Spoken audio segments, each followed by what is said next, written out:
श्री वाहिगुरु साहिब जी।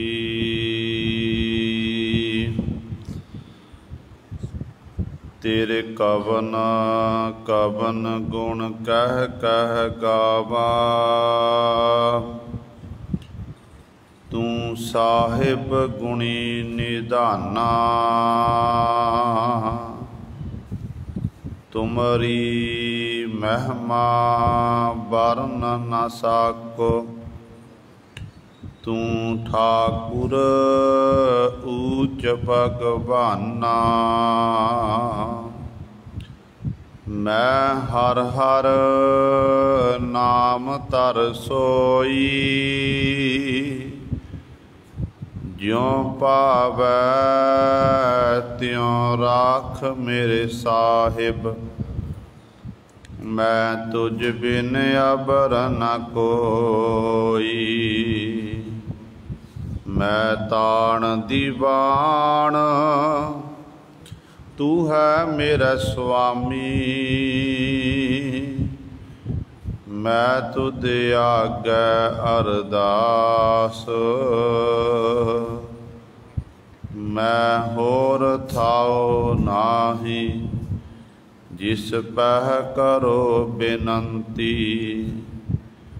मेरा दुख सुख तुझ ही पास, जीता जियो पिंड सब तेरा। तू अंतर जामी पुरख भगवान, दासन दास कह जन नानक। जेहा तू कराए तेहा हों करी वखियान। दासन दास कह जन नानक, जेहा तू कराए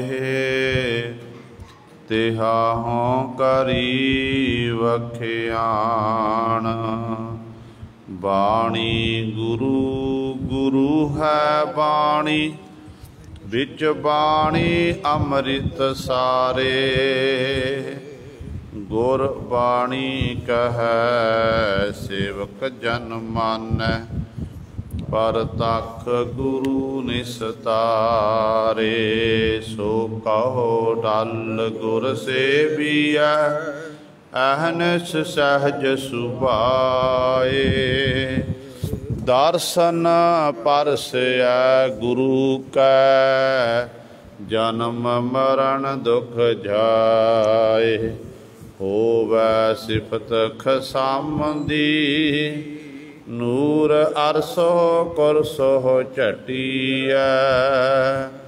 तुद डिठे सच्चे पातशाह, मल जन्म जन्म दी कटिया।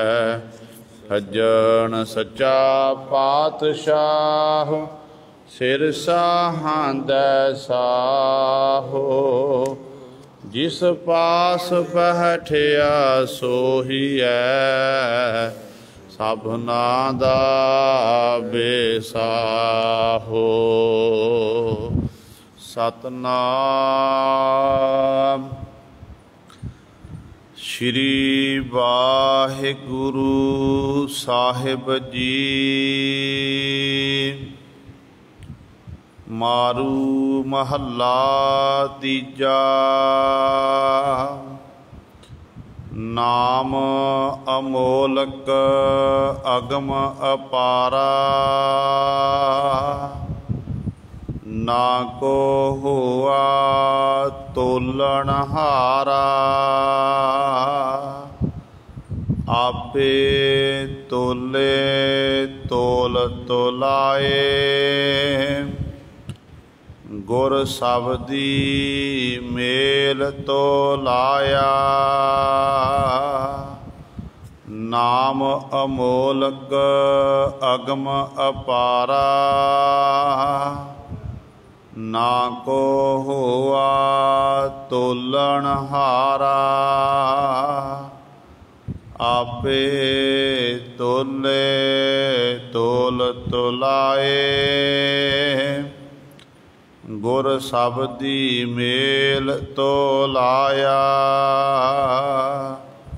सेवक सेवह करह अरदास। तू आपे मेल बहालह पास। सबना जियां का सुख दाता, पूरा कर्म त्याया। जत सत संजम जे सच कमावै, इहो मन निर्मल जे हर गुण गावै। इस बिख मह अमृत प्राप्त होवै, हर जियो मेरे पाया। जिसनो बुझाए सोई बूझै, हर गुण गावै अंदर सूझै। होमै मेरा ठाक रहाए, सहजे ही सच पाया। जिसनो बुझाए सोई बूझै, हर गुण गावै अंदर सूझै। होमै मेरा ठाक रहाए, सहजे ही सच पाया। वाहिगुरु जी का खालसा, वाहिगुरु जी की फतेह। परम सन्मानयोग सतगुरां दी साजी निवाजी गुरु रूप, गुरु सवारे खालसा साध संगत जीओ। आप जी वड भागे हो, जो दशमेश पिता गुरु कलगीधर सतगुरु, अमृत के दाते सर्वंस दानी सहबे कमाल। धन धन साहिब श्री गुरु गोबिंद सिंह महाराज जी की चरण छो धरती, महान पवित्र अस्थान गुरुद्वारा मंजी साहिब आलमगीर विखे अमृत वेले तो धन धन साहिब श्री गुरु ग्रंथ साहिब सच्चे सतगुरु जी की निੱਘੀ गोद विच हाजरियां भर के नतमस्तक हो के सत संगत करके अपने जीवन नूं सफला कर रहे हो। सहबां दे पावन दरबार दे विच अमृत वेले तो सजे दीवाना विच आप जी ने हुणे ही सत्कारयोग गुरु घर दे कीर्तनिया पासों श्री आसा जी की वार दे कीर्तन श्रवण कीते हैं। सो आओ गुरु सवारियो, समा है जो चल रही लड़ीवार गुरबाणी की कथा पिछले 2 दिन तो आप जी ने श्रवण नहीं की सी, क्योंकि ऐतवार वाले दिन होने करके हुक्मनामा साहब की विचार हुई सी। ते कल धन गुरु अर्जन देव महाराज का प्रकाश पुरब होने करके गुरु अर्जन देव महाराज के जीवन संबंधी गुरमत दीयां विचारां होईयां सन। सो सतगुरु की कृपा सदका 8 बंदा तक पातशाह जी ने पिछलेरे दीवाना विच विचार करवाई सी। अज पातशाह जी 9वें बंद द्वारा 1067 अंक ते साडे उत्ते बख्शिश कर रहे हैं। आओ अपनियां मन बिरतियां एकागर करिए, ध्यान गुरु चरणां नाल जोड़िए ਤੇ ਗੁਰੂ ਮਹਾਰਾਜ ਜੀ ਦੇ ਪਾਵਨ ਉਪਦੇਸ਼ ਨੂੰ ਹਿਰਦਿਆਂ ਵਿੱਚ ਵਸਾ ਕੇ ਆਪਣਾ ਜੀਵਨ ਸਫਲਾ ਕਰੀਏ। ਕਰੋ ਸਾਰੇ ਆਪਣੀ ਰਸਨਾ ਪਵਿੱਤਰ ਤੇ ਉਚਾਰਨ ਕਰੋ ਜੀ ਸਤਨਾਮ ਸ਼੍ਰੀ ਵਾਹਿਗੁਰੂ ਸਾਹਿਬ ਜੀ। ਨਾਮ ਅਮੋਲਕ ਅਗਮ ਅਪਾਰਾ, ਨਾ ਕੋ ਹੋਆ ਤੋਲਣ ਹਾਰਾ। ਧੰਨ ਧੰਨ ਸਾਹਿਬ ਸ੍ਰੀ ਗੁਰੂ ਅਮਰਦਾਸ ਪਾਤਸ਼ਾਹ ਮਹਾਰਾਜ, ਜਿਨ੍ਹਾਂ ਦੇ ਦੀਵਾਨ ਸਜੇ ਹੋਏ ਨੇ। ਸਜੇ ਹੋਏ ਦੀਵਾਨਾਂ ਦੇ ਵਿੱਚ ਬਹੁਤ ਸਾਰੀਆਂ ਸਿੱਖ ਸੰਗਤਾਂ ਦੇਸ਼ਾਂ ਵਿਦੇਸ਼ਾਂ ਵਿੱਚੋਂ ਚੱਲ ਕੇ ਪਾਤਸ਼ਾਹ ਦੇ ਚਰਨਾਂ ਵਿੱਚ ਪਹੁੰਚ ਰਹੀਆਂ ਹਨ। ਤੇ ਜਦੋਂ ਸਤਿਗੁਰ ਦੇ ਦੀਵਾਨ ਸਜਦੇ ਨੇ ਫਿਰ ਸਮਾਂ ਪਾ ਕੇ ਜਿਹੜੇ ਨਿਕਟ ਵਰਤੀ ਸਿੱਖ ਨੇ ਜਾਂ ਜਿਨ੍ਹਾਂ ਦੇ ਮਨ ਵਿੱਚ ਜਗਿਆਸਾ ਜਾਗੀ ਹੈ ਕਿ ਪ੍ਰਭੂ ਪਰਮਾਤਮਾ ਦੇ ਬਾਬਤ ਆਪਾਂ ਜਾਣ ਪਹਿਚਾਣ ਕਰੀਏ ਕਿ ਪਰਮਾਤਮਾ ਕਿਹੋ ਜਿਹਾ ਹੈ, ਪਰਮਾਤਮਾ ਦਾ ਨਾਮ ਕੀ ਹੈ, ਤੇ ਇਹਦੇ ਬਾਬਤ ਗੁਰੂ ਸਵਾਰੇ ਫਿਰ ਇਸ ਤਰ੍ਹਾਂ ਅਨੇਕਾਂ ਪ੍ਰਕਾਰ ਦੇ ਪਰਮਾਰਥੀ ਸਵਾਲ ਗੁਰੂ ਕੇ ਸਿੱਖ ਸਤਿਗੁਰਾਂ ਦੀ ਹਜ਼ੂਰੀ ਵਿੱਚ ਕਰਦੇ ਹਨ। ਤੇ ਸਤਿਗੁਰੂ ਜੀ ਉਹਨਾਂ ਦਾ ਭਾਂਡਾ ਦੇਖ ਕੇ ਸਤਿਗੁਰੂ ਜੀ ਉਸੇ ਤਰੀਕੇ ਨਾਲ ਉਪਦੇਸ਼ ਦਿੰਦੇ ਨੇ। ਹੁਣ ਸਤਿਗੁਰੂ ਮਹਾਰਾਜ ਨੂੰ ਸਵਾਲ ਕੀਤਾ, ਕਹਿਣ ਲੱਗੇ ਪਾਤਸ਼ਾਹ ਜੀ, ਜਿਸ ਨਾਮ ਦੇ ਬਾਬਤ ਆਪ ਜੀ ਇਹ ਵਚਨ ਕਰਦੇ ਹੋ ਕਿ ਦਿਨ ਰਾਤ ਉਸ ਪਰਮਾਤਮਾ ਦਾ ਨਾਮ ਜਪਣਾ ਸਾਸ ਗਰਾਸ ਦੁਆਰਾ, ਕਿ ਸਤਿਗੁਰੂ ਜੀ ਉਸ ਨਾਮ ਦਾ ਕੋਈ ਮੁੱਲ ਪੈ ਸਕਦਾ ਹੈ? ਤੇ ਗੁਰੂ ਪਾਤਸ਼ਾਹ ਕਹਿੰਦੇ ਨਹੀਂ ਭਾਈ, ਨਾਮ ਅਮੋਲਕ ਅਗਮ ਅਪਾਰਾ। ਅਮੋਲਕ ਜਿਹਦਾ ਕੋਈ ਮੁੱਲ ਨਾ ਹੋਵੇ, ਅਗਮ ਜੋ ਮਨ ਦੀ ਗਮਤਾ ਤੋਂ ਪਰੇ ਹੈ, ਜਿਸ ਤੱਕ ਮਨ ਦੀ ਪਹੁੰਚ ਨਹੀਂ ਹੋ ਸਕਦੀ ਹੈ। ਅਪਾਰਾ ਦਾ ਅਰਥ ਹੈ ਪਾਰਾਵਾਰ ਤੋਂ ਰਹਿਤ, ਜਿਹਦਾ ਕੋਈ ਹੱਦ ਬੰਨਾ ਨਹੀਂ ਹੈ। ਪਰਮੇਸ਼ਰ ਦਾ ਤੇ ਪਰਮੇਸ਼ਰ ਦੇ ਨਾਮ ਦਾ ਕੋਈ ਹੱਦ ਬੰਨਾ ਹੀ ਨਹੀਂ ਹੈ। ਅਨੇਕਾਂ ਹੀ ਉਸ ਮਾਲਕ ਦਾ ਨਾਮ ਜਪਣ ਵਾਲੇ ਨੇ, ਉਸ ਮਾਲਕ ਦੀ ਸਿਫਤ ਸਲਾਹ ਕਰਦੇ ਹਨ।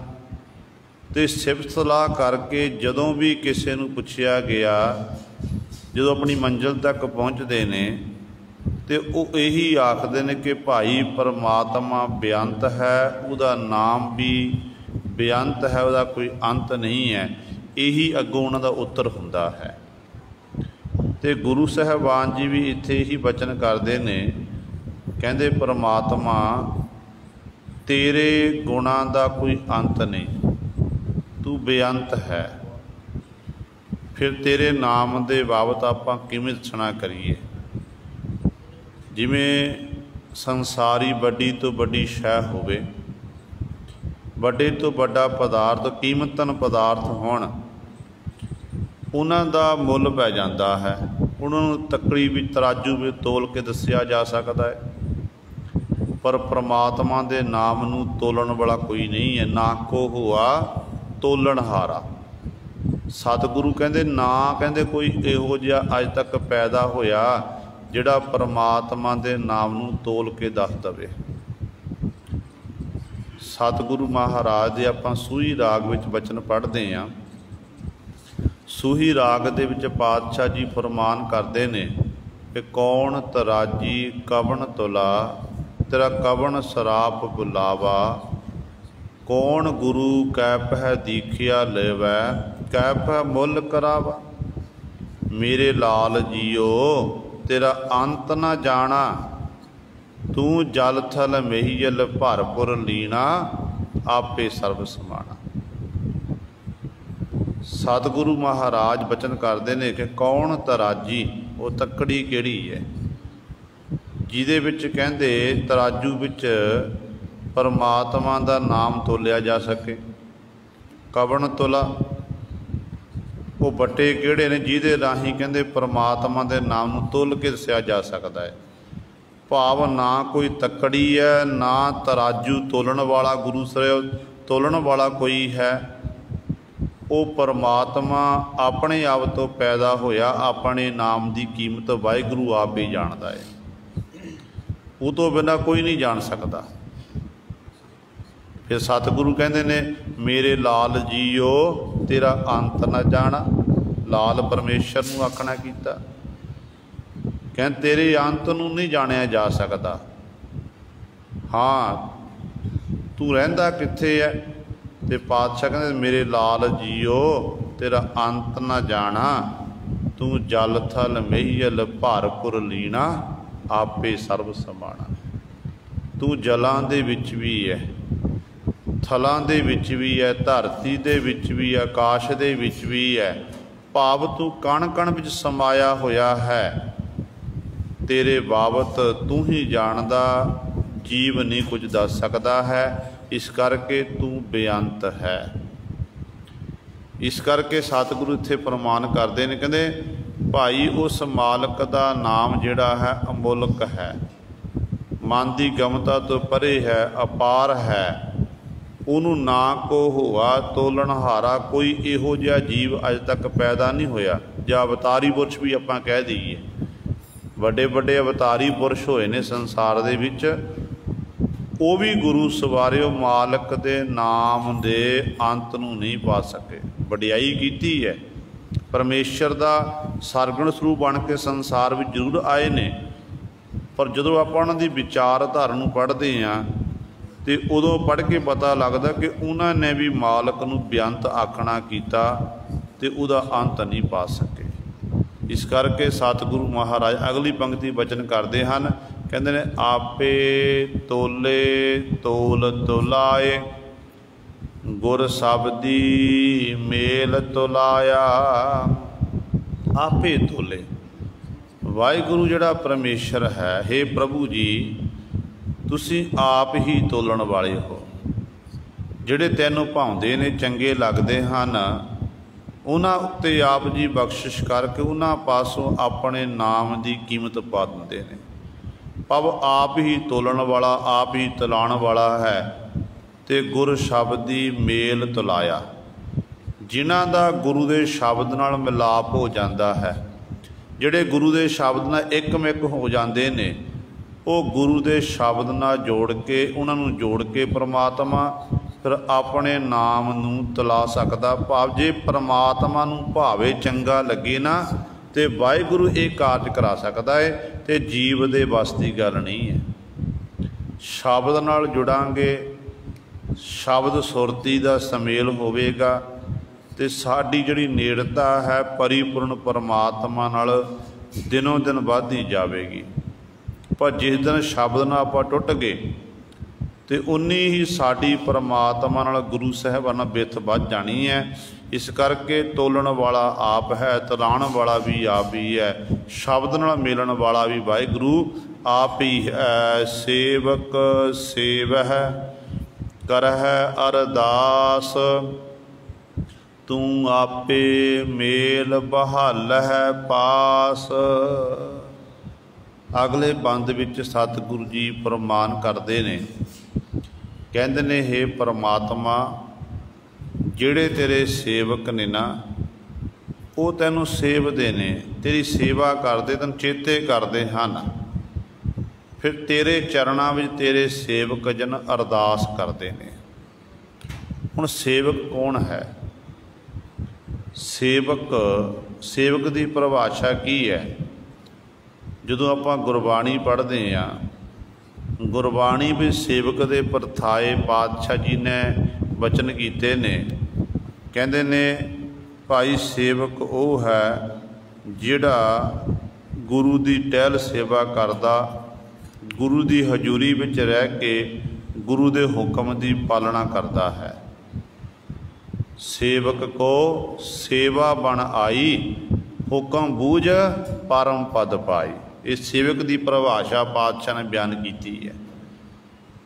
सेवक का कारज की है कि अपने मालक की टहल सेवा करनी। बस जिमें गुरु तेग बहादुर साहब महाराज कहते ने, सतगुरु कहते ने कि जिहड़ा परमेश्वर का, जिहड़ा प्रभु का प्यारा सेवक है ना, वो कभी अपने मालक का दर नहीं छड्डदा है। हर समय अपने मालक के दर ते ही रहिंदा, प्रभु परमात्मा के गुणां का ज्ञान करता है। तो सेवक का जीवन गुरु सर इहो जिहा है। जदों आपां गुर इतिहास की गल करिए, गुर इतिहास में बहुत सारे इहो जे सेवक होए ने जिन्होंने सेवक बन के गुरु पातशाह दीयां खुशियां प्राप्त कीतियां ने। ब्रह्म ज्ञानी बाबा बुढ़ा साहब जैसे, भाई साहब भाई गुरदास जैसे, किन्नियां दी गल करिए, भाई शालो जैसे पंजवें पातशाह के समय के सिख होए ने, ते जिन्हां दे बहुत सारिया इस तरह घटनावां ने गुरु सवारे। भाई मंझ जैसे, किन्हां दी गल करिए, भाई बहलो जैसे, जिन्होंने सतगुरु जी वासों वर भी प्राप्त होया कि भाई बहलो सब तो पहलों, क्योंकि जदों अमृतसर साहब दीयां पावन सरोवर दीयां पौड़ियां तैयार हो रही सन, सिखां नूं सतगुरु ने हुक्म किया कि भाई आवे लावो, ईटां की लोड़ पवेगी। तो ये ईटां जड़ियां जब पक्कणगियां तो गुरु के दरबार के विच सरोवर विच ये ईटां लगणगियां, ये रहिंदी दुनिया तक रहणगियां। तो सिखा ने गुरु सोरे आवे लाए, आवे लाने शुरू करते, अपने अपने आवे लाए ने। तो हर एक दे मन विच उत्साह है, चाह है कि साडे हथों तैयार होईयां जिहड़ियां ईटां ने ये गुरु के सरोवर विच लगणगियां, पौड़ियां विच लगणगियां। तो उन्हां विचों भाई बहलो जी ने आवा लाया। हुण भाई बहलो जी के मन विच ये विचार आई कि मना जदों मनुख अपना घर सवारदा ना, अपना मकान बनाउंदा है, मकान बनाउण वेले मनुख वधिया तो वधिया मटीरियल जिहड़ा है इस्तेमाल करदा है।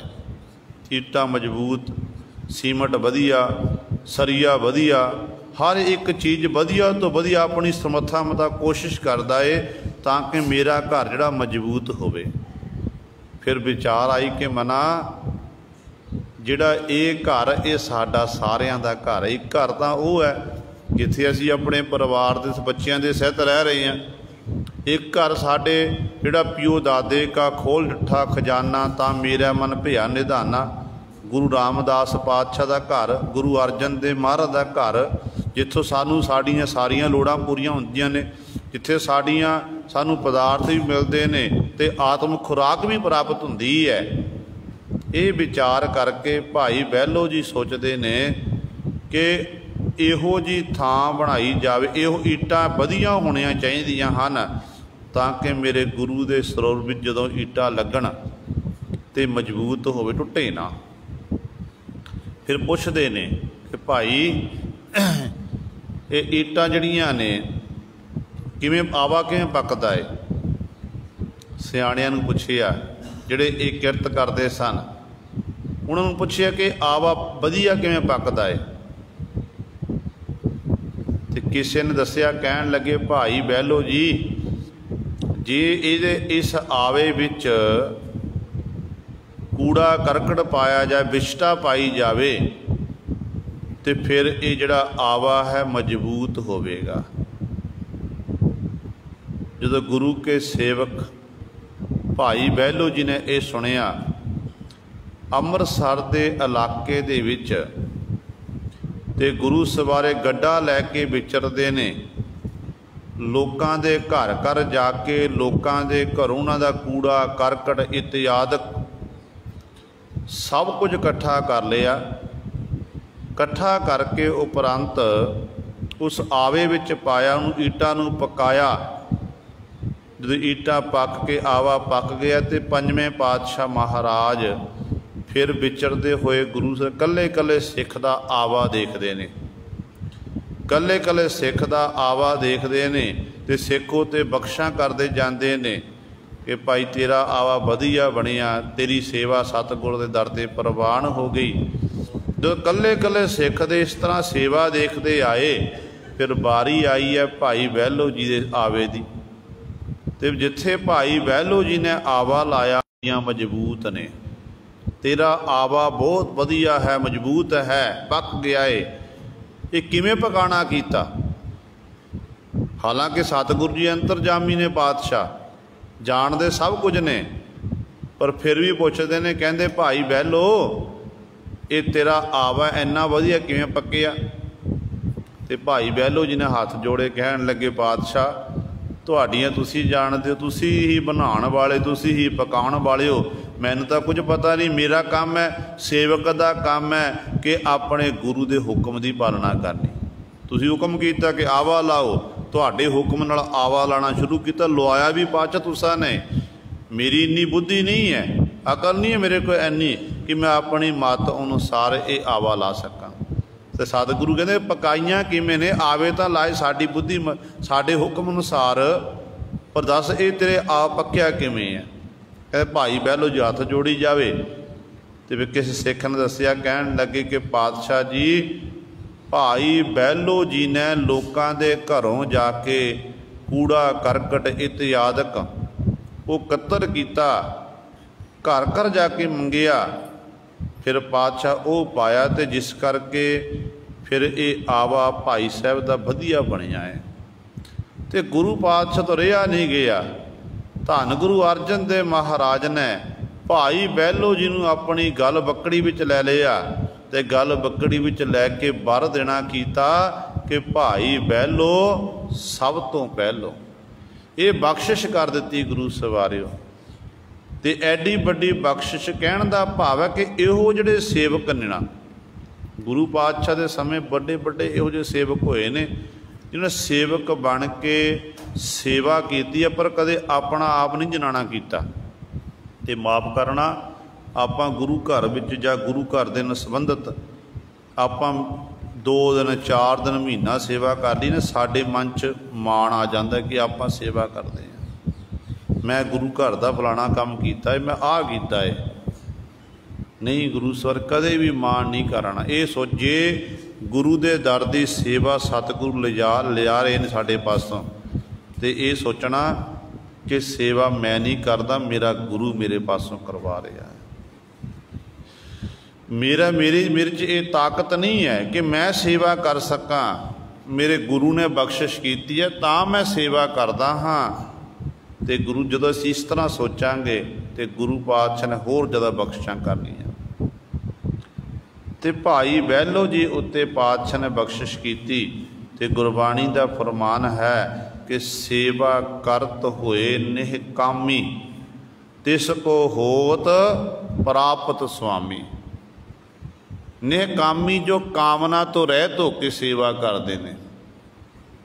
एक मन च इच्छा रख लैनी कि गुरु के दर ते मैं झाड़ू पोचा लाना, सेवा करनी है, मैं सतगुर के दर तो आ फल लेना है, आ दात लैनी है। हालांकि गुरु पातशाह दे देंदे ने।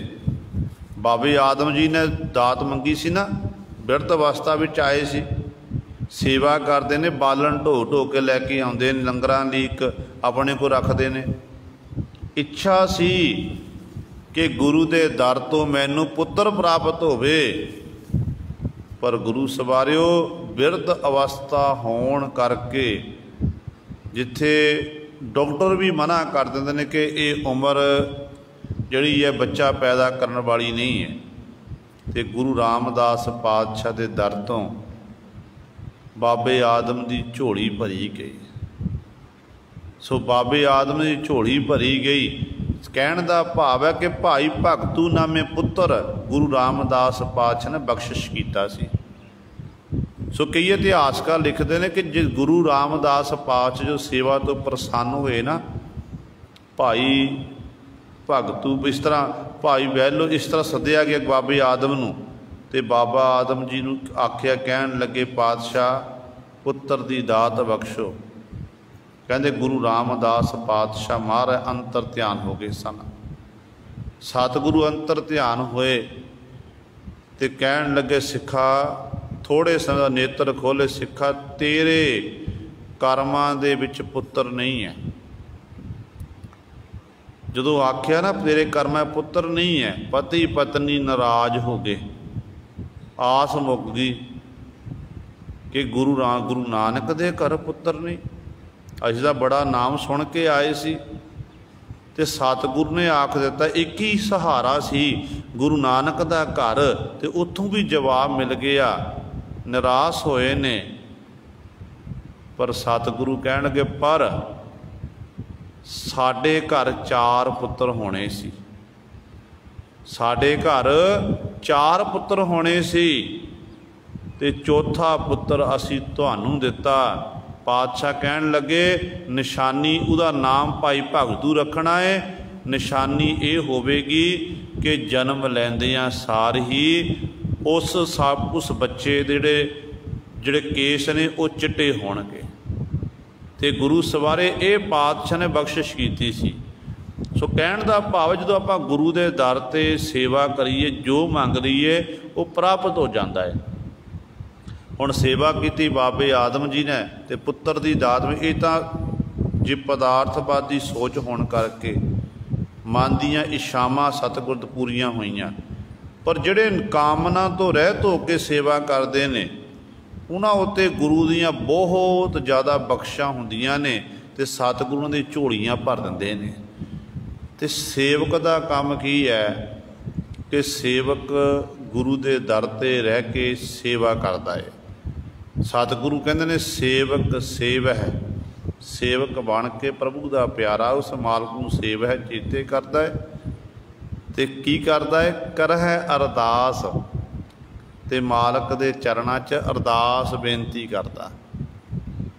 क्योंकि सिख दा काम है हर समय अपने मालक दे गुरु दे चरण च अरदास करनी। देखो सानू सतगुरु महाराज नित दा नियम बख्शिश कीता।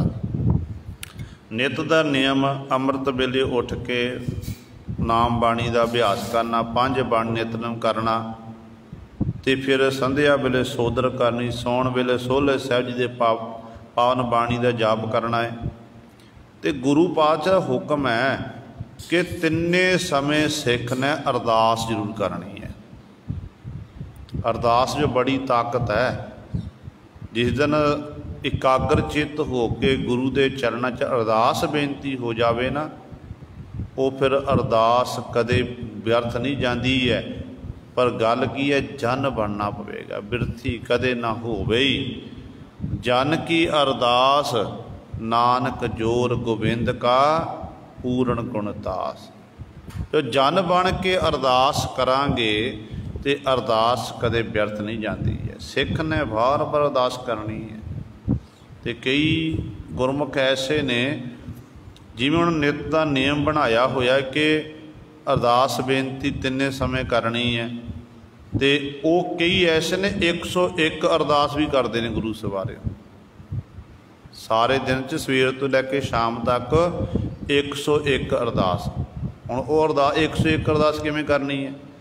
ये नहीं कि आप सारे पातशाह का नाम लेना, फिर वो केवल तो केवल सतगुरु गुरु ग्रंथ साहिब महाराज चरणों च बार बार पल पल अरदास करते हैं कि पातशाह जी आप जी जागत जोत हो, हाजर नाजर हो।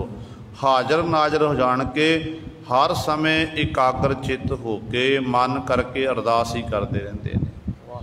तो गुरु सवारियो इस करके गुरु साहिबान जी कहते सेवक सेवदा उस मालक नूं, ते उस मालक दे चरणों च फिर वह करह अरदास, ते अरदास करता है। और जिहड़े अरदास करते हैं उन्हां उत्ते फिर मालक की बड़ी बख्शिश होंदी है। ते पातशाह कहंदे ने तू आपे मेल बहाल है पास। हे वाहिगुरू तू आप ही मेलन वाला, जिन्हां उत्ते बख्शिश करनी हुंदी ना मालक ने, उन्होंने फिर श्रेष्ठ गुरु साहिबान नाल मेल दिंदा, मिलाप कराउंदा है। गुरु नाल मिलना, गुरु वाले बनना, ये भी मालक की बख्शिश नाल ही बनया जा सकता। जिहड़े उन्हूं भाउंदे ने चंगे लगे इहदे पासों मैं नाम जपाना बंदगी कराउणी है, तो उन्होंने फिर श्रेष्ठ गुरु साहिबान नाल मेल दिंदा। वो गुरु वाला बन के गुरु गुरु जपदा, नाम बाणी का अभ्यास करता है। ज्यों-ज्यों अभ्यास करता जाता त्यों-त्यों गुरु सवारियो उहदी फिर गुरु नाल नेड़ता बन जाती है, परमेश्वर नाल नेड़ता बन जाती है। जिन्हां दी नेड़ता फिर परमेश्वर नाल बनती है, फिर वो हर समय इंज प्रतीत करते हैं कि मानो असीं उस मालक दे कोल बैठे हुए हाँ। मालक ने सानू अपनी गोद च बिठाया होया है, चाहे वो घर विच होण, चाहे सफ़र करते होण, चाहे वो किरत करते होण, उन्होंने यही महसूस होंदा है कि साडे प्रभु साडे मालक ने साडे गुरु ने सानू अपनी गोद च बिठाया होया। अवस्था बन जाती ना उन्हों की अवस्था पता किहो जी होंदी है, जिवें सतगुरु कहंदे ने साजनड़ा मेरा साजनड़ा निकट खलोड़ा मेरा साजनड़ा जानीअड़ा हर जानीअड़ा नैन अलोया अलोड़ा हर जानीअड़ा। इहो जी अवस्था बनती है।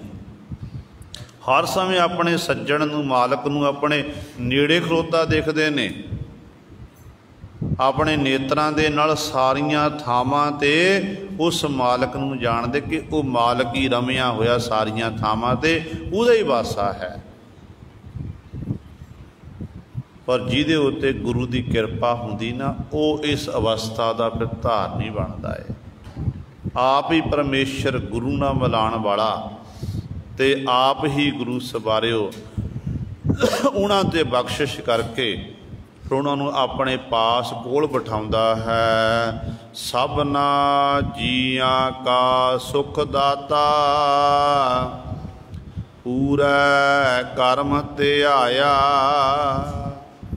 परमेश्वर दा स्वरूप सतगुरु वर्णन करते ने, कहते परमेश्वर करता की है। पातशाह कहते ने सबना जियां का सुख दाता, जिन्नी भी जीव ने मनुख ने मनुखता जिन्नी भी है, मनुखता दे विच सारे आ जाते हैं, पशु पंछी इत्यादि 84 लाख जूना। जो आप वरतांगे एक शब्द मनुख, फिर वो केवल पुरुष जाति दी आउंदा है। जो लग गया कन्ना लग गया मनुखता, तो मनुखता में सारे जीव जंत अंडज जीरे सेतज उत्पुज चारे खाणियाँ ते गुरु सवारियो सारी मनुखता दे लई वो वाहिगुरु की करता है। कहते वो परमेश्वर सारे जीवां दा सुखां दा सुख देण वाला, सारे जीवां नूं सारियां नूं सुख देण वाला, सारियां दी लोड़ां पूरीआं करदा है। वो वखरी गल है कि आपां ना शुक्रे होए फिरदे हैं, किसी नूं थोड़ा दिंदा किसी नूं बहुता दिंदा, मिलदा हर एक नूं है। वो दोष परमेश्वर का नहीं, वो दोष साडा है। जिहो जी आपां पुनदान किया होया उहदे मुताबिक आपां फल प्राप्त कर रहे हैं। जे गुरु सवारियो लोड़वंद दी आपां सहायता करांगे ना, समा आवेगा जे साडे उत्ते कोई विपता पवेगी तो ये सच है कि जे अज असी सहायता की है तो कल नूं साडी सहायता करने वाला कोई होर अगे मालक ने पैदा कर देना है। जदों आपां बिल्कुल आपां बेमुख हो जाते हैं, आपां इंसानियत भुल जाते हैं, तो उदों फिर आपां दर दर ते भटकते हैं। फिर हालात इहो जिहे हुंदे ने, ते जदों साडे घर विच पए होए पदार्थ मुक जाते ने, आपां थावां थावां ते इहो जीव जदों मंगण लग पैंदा है, तो उदों फिर ये समझना करो, उदों फिर रब नूं दोष दिंदे जो कुछ प्राप्त नहीं हुंदा कि रब ने मैनू नहीं देना कीता, मेरे गुआढ़ी नूं कामयाब कर दिता, गुआढ़ी का कारोबार चंगा, दिन दुगनी रात चौगुनी तरक्की, तो मेरे घर की हालत बड़ी तरसयोग है। वो फिर उदों फिर रब नूं दोष, गुरु नूं दोष दिंदा कि मेरे गुरु ने मेरी सुनना नहीं की। तो गुरु तो दिंदा है, गुरु सवारियो सतगुर के दर तो सानू सब कुछ मिलता है, पर जो सानू घट है या वध है ये साडे अपने कर्मां दा है। असी ना शुक्रे ना बनीए, शुक्र करिए हर समय परमात्मा जो मिल गया। सब तो बड़ी दात है सानू मनुखा देही मिली है, मनुखा देही प्राप्त होनी ये सब तो बड़ी दात है। फिर दूजी बड़ी दात है कि साडा गुरसिखां दे घर जन्म होया। पंजाब दी धरती जिथे गुरसिखां दे घर जपे जपे पातशाह चरण पे ने, उस धरती उत्ते साडा जन्म है। गुरसिखां दे घर जन्म होना, जिथे अमृत वेले उठ के जपजी साहिब दा पाठ किया जाए, जाप साहब पढ़िया, त्वै प्रसाद सुईए पढ़े जाते हैं, पंजा बाणी नितनम किया जाता है, गुरमंत्र मूल मंत्र जपया जाता। जो मापे सामने बैठ के बच्चियां दे नित का नियम निभाते ने, तो बच्चे फिर जो बड़े होंदे ने देखते अपने मापियां वाल कि साडे मापे पाठ करते सी, आपां भी पाठ करिए। गुरबाणी दीयां पोथियां धार्मिक लिटरेचर घर विच पिया होवे, आप पढ़ते होइए, तो साडे बच्चे जो बड़े होणगे वो भी देख के अपने आप ही पढ़नगे कि नहीं साडा बापू साडी बेबे आ पोथी पढ़दी हुंदी सी। जो पुराना समा आपां देखते हाँ, पुरातन समयां दे विच जिवें आपां गुरु घर दे विच हुण बैठे हाँ, कथा कीर्तन सुणदे हाँ, इसे तरह ही घरां दे विच माता पिता पोथियां प्रकाश कर लैंदे सन। गुरु नानक जन्म साखी गुरु नानक पाए खोल लैनी, प्रकाश कर लैनी, तो प्रसंग सुनाना, माँ ने जां सुनाना जां प्यो ने सुनाना, बच्चे कोल बैठ के सुनते होंदे सी। पुराना समा सी, अजकल नहीं। तो बच्चियां ने कोल बैठ के सुनना, जन्म साखी जो पढ़नी है तो एक दो जड़े बड़े जड़ा प्रसंग है वो सुनाना, फिर कहने इत्थे समाप्ति, कल अगे शुरू करांगे। तो बच्चियां दे मन चाह हुंदा सी कि इत्थे कथा छड्डी सी जन्म साखी वाली, तो कल अगों गुरु नानक पातशाह किहड़े देश जाते हैं, किहड़ा कौतक करते हैं, तो इकट्ठे होकर परिवार के मैंबर सारे बैठते होंदे सी। तो अजकल माफ़ करना साड़ी हालत इहो जी हो गई है, एक कमरे विच बैठे होइए तो कमरे विच बैठ के भी एक दूजे नाल गल्लां बातां नहीं करते। वो कारण की है? वो कारण साडे हत्थां विच जो मोबाइल फोन आप पकड़े हुए हैं, इंटरनेट का जमाना, फेसबुक उत्ते वट्सअप उत्ते आपां लगे हुए हैं, तो जिस करके कोल रहिंदियां होइयां भी साडी जिहड़ी है परिवारक दूरी बनती जा रही है। ठीक है, इंटरनेट का जमाना है, समय समय अनुसार समा रखो कि इन्ना कुछ समा मोबाइल चलाना है, इन्ना कुछ समा करना है, तो ये जिहड़ियां साडियां अंतरीव दूरियां बन रही ने, कोल बैठ के दूर हो रहे हैं आपां, वो दूरी ना आपां घटाना करिए। जे इकट्ठे रवांगे प्यार वधेगा। जदों गुरु सवारी आपां इकट्ठे होके जो कोल होके भी जे आपां साडे अंदर एक गल्लां बातां नहीं करांगे तो जिहड़ा प्यार है घटदा, हौली हौली घटदा जावेगा। इस करके जरूरी है। तो गुरु साहिबान जी कहते वो परमात्मा इहो जिहा है, गल चल रही सी कि दातां देण वाला, सुख देण वाला, कि जीव रब नूं दोष देण लग पैंदा, पर है दोष अपने कर्मां दा। कहते वो तो सारे जीआं दा मालक है, सुख देण वाला दाता है, ते पूरा कर्म धिआया जिहदे उत्ते पूर्ण किरपा हुंदी है, रहमत हुंदी है। वो फिर उस मालक दी किरपा दे राहीं उस प्रभु परमात्मा नूं वो धिआया धिआउंदा है, उस मालक दा सिमरन करदा है। जत सत संजम जे सच कमावै, इहो मन निर्मल जे हर गुण गावै। हुण हिंदू मत दे विच जत रखना, सत रखना, संजम इत्यादि की पालना करनी, ये कर्म ने उन्हां दे। सतगुरु गुरमत विच कि ये कर्म करने चाहिए हैं। तो गुरु साहिबान जी कहन लगे कि भाई जैसे वैसे आप जो इतिहास पढ़ीए, इतिहास पढ़ के सानू ये सिक्ख्या मिलती है, जत रखण की सतगुरु ने गल की है कि एका नारी जती होए, सतगुरु ने आख दिता, पर नारी धी भैन पछाणै। फिर पातशाह कहते निज नारी के संग तुम नीत बढ़इयो, पर नारी की सेज भूल सुपने हुन जइयो।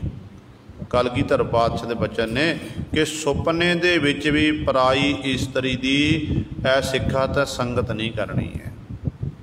जिहड़ा सिख अपने इस जत विच कायम है, रहत रखदा है, तो माँ वो सिख दी सिख उत्ते फिर गुरु की बख्शिश रहमत है। तो सतगुरु कहते जिहड़ा सच कमाउंदा है, सच का उपासक है, असल विच कहते उन्हें जत भी रख लिया, उन्हें सत भी रख लिया, उसका संजम भी उन्हें रखना कीता है, इहदी कीती हुई कमाई सारी मालक के दर ते प्रवान हो गई। गल तो सच कमाउण दी है ना, सच दे उपासक बनना, सच नूं सच की कमाई करनी। कहते वो जिहड़ा सच कमाउंदे लई उही जती आ, उही सती आ, संजम रखण वाला है। इस तरह उहदे उत्ते बख्शिश हुंदी है। इहो मन निर्मल जे हर गुण गावै। निर्मल मन वाला कौन है? निर्मल मन सोहणे चिट्टे वस्त्र देख ले, रंग रूप गोरा है, सोहणियां दस्तारां बन्नियां होईयां ने, नैण नक्श देख के आपां कहंदे फलाणे दा रूहानी चेहरा फलाणे मनुख नूं बख्शना कीता है। पर बाहरली तस्वीर आपां देख लैंदे आ, अंदरली तस्वीर गुरु सवारिओ साडे पासों देखी नहीं जाती है। अंदरली तस्वीर देखण दे लई सानू गुरु पातशाह महाराज पासों ज्ञान की प्राप्ति करनी पवेगी, क्योंकि जिहड़े नेत्र साडे कोल है उन्हां नेत्रां दे राहीं आपां संसार नूं देख सकते हैं, मालक की बनाई हुई तस्वीर देख सकते हैं। पर अंदर दे जो साडे अंदर है, अंदर की तस्वीर देखण दे लई सानू नेत्र गुरु पासों लैणे पैणगे। वो अंतरीव नेत्र ने, वो ज्ञान रूपी नेत्र ने। जदों वो ज्ञान रूपी नेत्र प्राप्त हो गए ना, फिर ज्ञान रूपी नेत्रां दे राहीं आपां अंदरली तस्वीर देख सकते हैं। सानू ज्ञान मिलना गुरु पासों। जिन्हां ने फिर गुरु सवारिओ ये फिर जदों गुरु कहंदा सिखा खंडे बाटे दा अमृत छक, फिर गुरु कहंदा सिखा आ तू नाम बाणी दा अभ्यास कर। गुरु कहंदा सिखा साबत सूरत हो, जिंदगी का पता नहीं किस मुकाम ते जाके जिंदगी ने मुक जाना, जिंदगी समाप्त हो जानी है। अजोका समा चल भी इहो जिहा रहा है, क्योंकि जो महामारी फैली हुई है जिहदे करके लोग तराहे तराहे कर रहे हैं। तो गुरु सवारिओ इस करके जे आपां गुरु वाले बन के गुरु के हुक्म अनुसार अपने जीवन को बतीत करांगे, समाप्त जिंदगी होनी है, अज नहीं तो कल पक्का ही है। पर गुरु जदों इस लोक तो परलोक जावांगे ना, उत्थे कहण जोगे होवांगे कि संसार विच मैनूं मनुखा जन्म दे के परमात्मा तां भेजना कीता सी, पर मैं उत्थों एवें नहीं आया, मैं नगुरा बन के नहीं आया, मैं गुरु वाला बन के आया हाँ। मैं गुरु धारण किया होया है। मेरे गुरु ने गुरु ग्रंथ साहिब महाराज जो कलगीधर पात से चलाई हुई मर्यादा है, खंडे बाटे का अमृत छकना, मैं खंडे बाटे का अमृत छकिया होया है।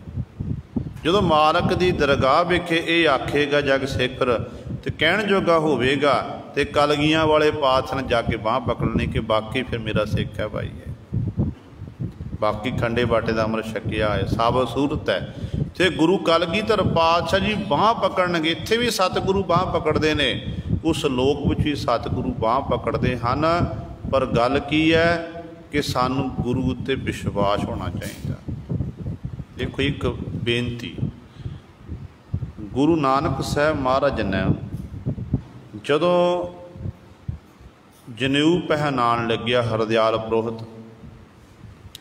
धन गुरु नानक दे महाराज ने उस जनेऊ नूं पहनण तो इनकार कर दिता।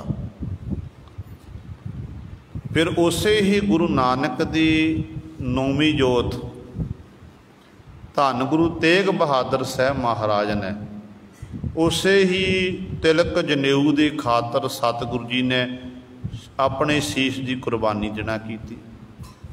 हुण सवाल पैदा होंदा, जोत उही गुरु नानक दी जोत, उही जोत, उसे जोत दे मालक, पर एक इनकार कर रहा कि जनेऊ नहीं पहनना, ते दूजा गुरु उस जनेऊ दे लई अपनी शरीर की कुर्बानी दे रहा है। भाव की सी पातशाह दा, गल तां जोर जबर दी गल सी गुरु सवारियो। जदों पहले जामे दे विच जबरी सतगुरों जनेऊ पहनाया जा रहा सी ते पातशाह कहण लगे नहीं भाई ये नहीं जनेऊ दिया कपाह संतोख सूत जत गंडी सत बत इहो जनेऊ जी का है तां पांडे कत। कहते जे तेरे को ये जनेऊ है तो मैनू पहनाना कर, ये बाहरला धागा मैं नहीं पहनना।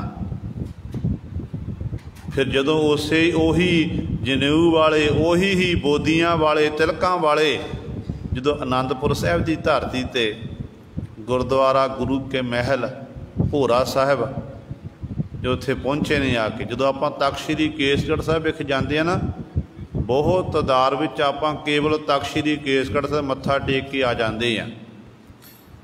पर गुरु सवारियो नाल अस्थान बने हुए ने गुरुद्वारा शीशगंज साहिब, जिथे गुरु तेग बहादुर पातशाह दे शीश का संस्कार होया सी, उहदे नाल ही बिल्कुल नाल अस्थान बनिया होया गुरुद्वारा गुरु के महल भोरा साहिब, जो गुरु तेग बहादुर पातशाह ने अपने रहन लई घर बनाना कीता सी।